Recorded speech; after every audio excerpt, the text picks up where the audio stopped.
Assalamu alaikum. Welcome back to Allah Loves. Allah mentions in the Quran, Wallahu yuhibbu sabirin, and Allah loves the patient. Allah loves those people who are engaged in patience. Now, the connection of patience to trust is obvious. You can't be patient with Allah unless you trust Allah. You can't be patient with how things are going in life until you understand that someone else is in control of that life of yours. You're not going to be able to restrain yourself from acting out unless you have a solid understanding that Allah is acting in a way that's in your best favor. And so you have this connection between tawakkul and sabr that is very necessary. And Allah mentions that He loves those who trust Him and He loves those who are patient. Asking Allah to be a patient person is a good thing. Asking Allah that you have the quality of sabr, that Allah makes us amongst those who are patient, is a good thing. But here's the thing. Patience is not just restricted to hard times. Patience is something that we practice throughout our lives with Allah subhanahu wa ta'ala. How do we do so? Patience in hardship is obvious.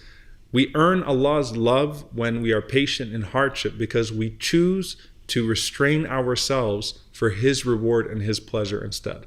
And Abdullah bin Mas'ud radiallahu anhu says something very profound in this regard. He says that most people on the Day of Judgment don't enter Jannah because of some good deed that they did, but because of a hardship that they faced and the patience that they showed in response to that hardship. So you prepare your whole life and something is thrust upon you.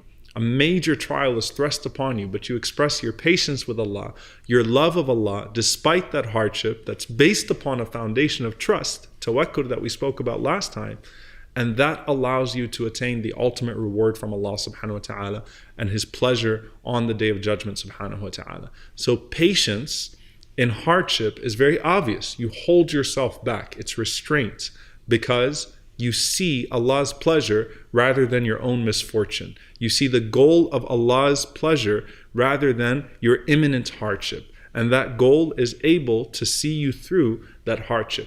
There's patience in ease, patience with your own desires, patience with shahwa here. Patience and ease here, what that means is that you hold yourself back from acting out on your lusts and your desires in a way that's impermissible.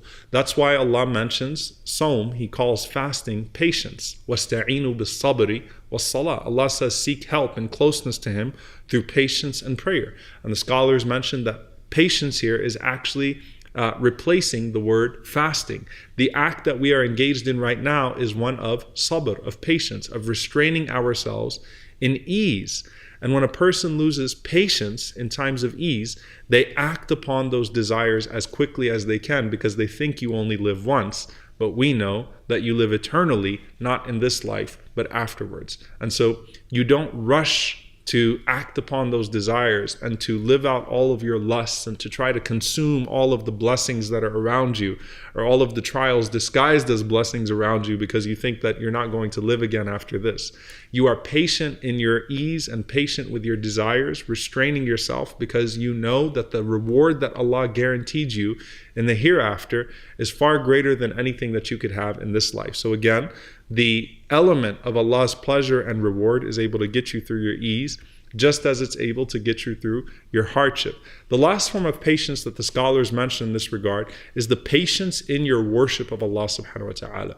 If you're not patient in worshiping Allah, in upholding the commands of Allah upon you, then that shows a lack of regard for Allah subhanahu wa ta'ala. So the patience in the maintenance of those acts of worship is a form of expression that you are willing to stay the course for the sake of Allah subhanahu wa ta'ala because you want to see these good deeds accepted and done right and done with ihsan, done in a way that shows excellence and receives the pleasure of Allah subhanahu wa ta'ala in return. Wallahu yuhibbu sabirin, and Allah loves the patient. May Allah subhanahu wa ta'ala make us amongst them. Allahumma ameen. See you all next time inshallah. Wassalamu alaikum wa rahmatullahi wa barakatuh.